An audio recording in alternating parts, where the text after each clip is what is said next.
जय हिंद दोस्तों। डिस्क्लेमर पढ़ लीजिएगा, मैं सेबी पंजीकृत सलाहकार नहीं हूं दोस्तों। दबाव, जी हाँ, दबाव लगातार जो है ग्रो पे देखने के लिए मिल रहा है। आज मार्केट वैसे तो फ्लैट है, लेकिन अन्य सारे इंडेक्स में जो है अच्छी खासी गिरावट आई है। मार्केट जो फ्लैट है इसमें सबसे बड़ा रोल जो है आईटी का है।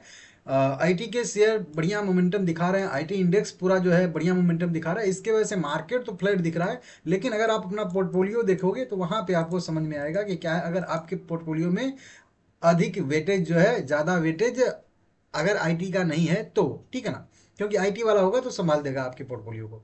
अब बात करेंगे billion brains garage venture limited. Grow में दबाव 4.5% 4.25% के आसपास का देखने के लिए मिल रहा है।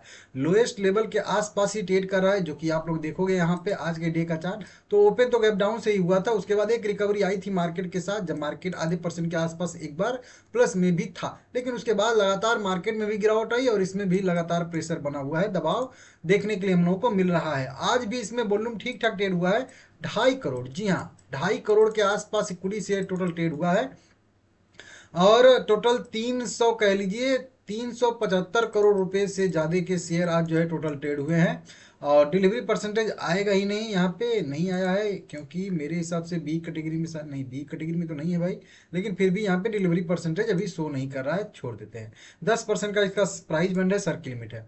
अब देखिए, ये जो गिरावट आ रही है ना, ये गिरावट तो चलिए ठीक है, मार्केट की वजह से आ रही है, क्योंकि सभी स्मॉल कैप मिड कैप में गिरावट है। लेकिन अभी जो एक न्यूज निकल के सामने आ रही है ना, कि लॉक इन पीरियड, ये लॉक इन पीरियड क्या है? लॉक इन पीरियड समाप्त होने वाला है एंकर इन्वेस्टर के इन्वेस्टमेंट का। ये सबसे बड़ा जो है अभी बना हुआ है, एक कह लीजिए कि न्यूज, ठीक है ना। अब देखिए यहाँ पे देखेंगे तो यहाँ पे भी वही सारी न्यूज दी गई है कि लॉक इन पीरियड समाप्त होने वाला है, और इसके वजह से जो है यहाँ पे थोड़ा सा प्रेशर में शेयर जो है हम लोगों को ट्रेड करता हुआ दिख रहा है। आईपीओ के बाद लॉक इन की समाप्ति शुरू, समझ रहे हो? एनएसडीएल से ग्रो तक बड़े आईपीओ लॉक इन की समाप्ति शुरू, लगभग 2.2 लाख करोड़, समझ रहे हो? इसको समझिएगा, रुपए का मूल्य अनलॉक होगा, निवेशकों को जानना चाहिए। तो ये जो मुझे एक न्यूज दिखी है, ये 4 दिसंबर 2025 की आज ही की खबर है। यहाँ पे डेट आप लोग देख सकते हो, वेरीफाई कर सकते हो, छोटा लिखता है लेकिन यहाँ पे। अब जब मैं लॉकिन का नाम निकल के सामने आया, तो यहाँ पे ग्रो का भी नाम निकल के सामने आया, एनएसडीएल का नाम निकल के सामने आया, और बड़े जो भी आईपीओ अभी हाल फिलहाल में आए हैं 2 महीने 3 महीने पहले, ठीक है ना, उन सबका यहाँ पे अपडेट दिया गया है। सबका जोड़ के बताया जा रहा है कि 2.2 लाख करोड़। मतलब इसका मतलब क्या हो रहा है, इसको आप समझिए कि बताया जा रहा है कि अभी से लेके जनवरी फरवरी तक यहाँ पे कुछ बताया जा रहा है, कुछ टाइम फ्रेम 3 दिसंबर से लेके जो है, हाँ, वही 3 दिसंबर से लेके 30 मार्च 2026 तक, मतलब 4 महीने कह लीजिए, 4 महीने में लगभग 2 लाख करोड़ रुपए के शेयर अनलॉक होंगे, जिनमें एंकर इन्वेस्टर ने इन्वेस्टमेंट किया। अब ये 2 लाख करोड़ रुपए के शेयर जो है इजिबल हो जाएंगे शेयर मार्केट में बेचने के लिए। अब देखिए आईपीओ में क्या होता है कि जब भी कोई आईपीओ आता है तो आप लोगों को सीधा सीधा पता होता है कि मान लेते हैं अगर 5,000 करोड़ रुपए का कोई आईपीओ आ रहा है, और उसमें मान लेते हैं 4,000 करोड़ रुपए का ऑफर फॉर सेल है, तो 1,000 करोड़ रुपए का मान लेते हैं फ्रेश इशू है। तो इसको समझा देना जरूरी है आप लोगों को। तो क्या होता है कि अब 5,000 करोड़ रुपए के शेयर तो जारी हुए, तो वो 5,000 करोड़ रुपया हम देंगे, आप देंगे, एफआईआई देंगे, डीआई देंगे, बैंक देंगे, म्यूचुअल फंड देंगे, सब देंगे उनको। 4,000 करोड़ रुपए तो जिनको मिलेगा, जो ऑफर फॉर सेल में जो करेंगे, वो तो अपना लेके निकल जाएंगे। मतलब सीधा सीधा कि 4,000 करोड़ रुपया हमारा जो मार्केट से कह लीजिए वो निकल गया, वो मतलब उनके पास चला गया। अब वो उसका क्या करेंगे क्या नहीं करेंगे, वो 1,000 जो करोड़ आया वो कंपनी के बैलेंस शीट पे जाता है, जो हो सकता है कंपनी आगे इन्वेस्टमेंट करे, तो वो तो मार्केट में आ जाता है जो फ्रेश इशू है। लेकिन 400 करोड़ रुपए, 4,000 करोड़ रुपए जो ऑफर फॉर सेल में आया, वो प्रमोटर, और प्रमोटर अगर विदेशी हैं तो हो सकता है उनके अपने देश में चला गया।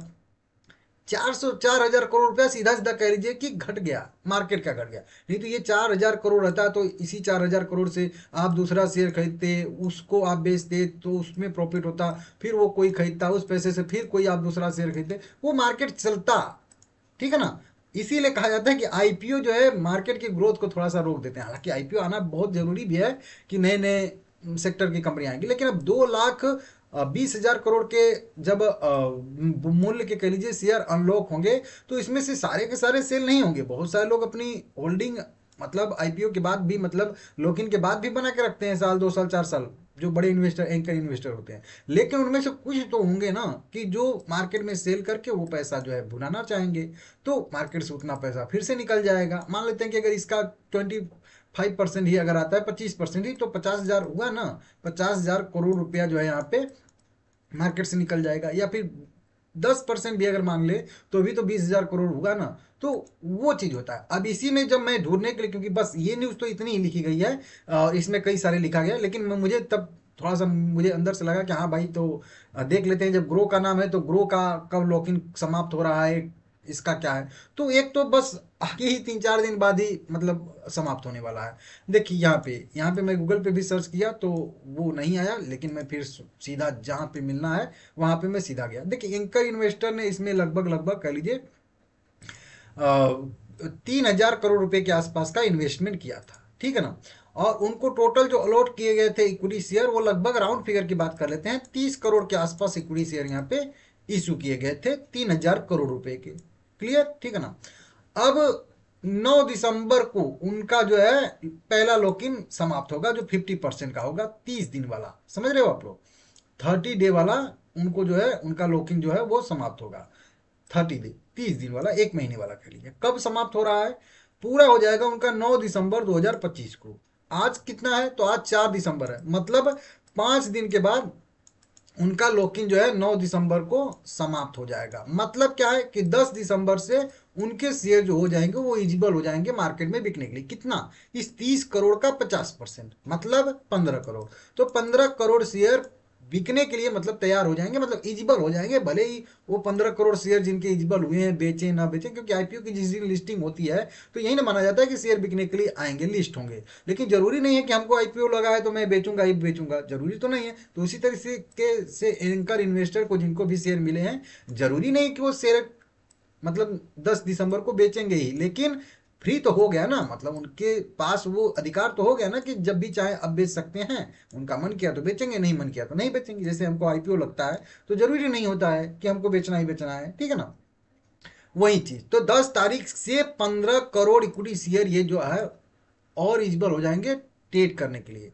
अब 15 करोड़ इक्विटी शेयर और हो जाएंगे ट्रेड करने के लिए, इसका सीधा सा मतलब यही ना होता है कि 15 करोड़ का सप्लाई आने वाला है, आया नहीं है अभी, आने वाला है। 10 तारीख से 15 करोड़ सप्लाई आ सकती है। वही बात है कि जरूरी नहीं है, वो मैं बार बार इसीलिए कह रहा हूँ, क्योंकि इसको आप ये मत समझिए कि सारे शेयर उसी दिन बिक जाएंगे, लेकिन होता है असर थोड़ा सा पड़ता ही पड़ता है, ठीक है ना। तो वो चीज है। उसके बाद फिर 7 फरवरी को आप लोग ध्यान दिलाइएगा मुझे, फरवरी में मैं आप लोगों को उस समय भी वीडियो बना दूंगा, आप नोट करके रख लीजिएगा, ठीक है ना।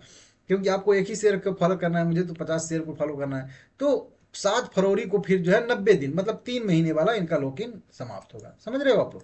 तो इसका हो सकता है कि थोड़ा बहुत वहीं हैंग ओवर पहले से ही चढ़ जाता है ना थोड़ा सा, कि लोगों को लगने लगता है कि हाँ सप्लाई आने वाली है तो और नीचे मिल जाएगा, तो फिर इतने पे क्यों खरीदे। वही होता है ना कि जब आगे सप्लाई आएगी, अब तो उसके लिए थोड़ा सा इंतजार हो जाता है, वेट करने लगते हैं लोग कि ठीक है जब एंकर इन्वेस्टर का लॉक इन खुलेगा उसमें सप्लाई आएगी तब हम खरीद लेंगे। तो वो थोड़ा सा इंतजार हो जाता है, तो लोग उतना जो है बढ़ चढ़ के या अग्रेसिव जो है वो नहीं खरीदते हैं। तो थोड़ा सा जो है या तो शेयर साइडवेज रहता है या फिर थोड़ा सा उसमें जो है प्रेशर बना रहता है, गिरावट रहता है, ठीक है ना। तो ये चीजें हैं। मुझे जो लग रहा है कि शायद इसके इंतजार में मार्केट जो है, या फिर कह लीजिए ग्रो कर लीजिए, उतना ग्रो नहीं कर पा रहा है, बढ़ नहीं पा रहा है। रिजल्ट आया था, बढ़िया रिजल्ट आया था, 471 करोड़ का नेट प्रॉफिट कंपनी ने दर्ज किया था, मार्जिन में बढ़ोतरी आई थी, इसके सेल्स में बढ़ोतरी आई थी। तो सारी की सारी चीज़ें बढ़िया इसकी हो रही हैं, लेकिन फिर भी वही बात है कि थोड़ा 10 दिसंबर के बाद ही मुझे लग रहा है कि कोई एक मतलब डिसाइडेड जो तेजी है वो आएगी, मतलब एक मेन वाली कह लीजिए, शायद उसके बाद आए। हालांकि हो सकता है कि ना आए उसके बाद भी, लेकिन वही एक उम्मीद रहेगा कि शायद 10 तारीख जब बीत जाएगा वो लॉक इन पीरियड का डेट, तब इसमें मोमेंटम की संभावना बने। आपको क्या लग रहा है आप भी कमेंट करके बताइए, क्योंकि आप में से बहुत सारे लोग भी सब कुछ जानते हैं, ठीक है ना। तो आपका क्या एक्सपीरियंस है आप कमेंट करके जरूर बताइएगा, ठीक है ना। तो ये मुझे लग रहा है, इसको आप लोग देख लीजिएगा, 15 करोड़ शेयर लॉक इन खुलने वाला है, ये मुझे लग रहा है। बाकी ठीक है, देखिए शेयर में मैं आप लोगों को 150 पे ही सपोर्ट बताया था, हालांकि उसके ऊपर तो मैं 157 पे बताया था आप लोगों को। ये 157 के डिप पे अगर चाहें छोटा मोटा ऐड कर सकते हैं 180 के लिए, लेकिन वही बात है कि गिरावट आ गई और उसके पीछे का कारण अभी आप लोगों को बता ही रहा हूँ मैं, ठीक है ना। अब 150 के जब तक नीचे रहेगा, या कह लीजिए 157 के जब तक नीचे रहेगा, तब तक इसमें गिरावट की संभावना, दबाव कह लीजिए, हमेशा बना रहेगा। ये वाला बेस लेवल है, ठीक है ना। ये तो हम लोगों का स्टॉप लॉस था जो कि अभी कट चुका है, ठीक है ना। लाइक करिएगा, आगे भी इसको मैं कवर करता रहूँगा। आप अगर ज़्यादा से ज़्यादा चैनल सब्सक्राइब करोगे तो सब्सक्राइब करिए सभी लोग, ठीक है ना। और लाइक करने में तो पैसा भी नहीं लगता है।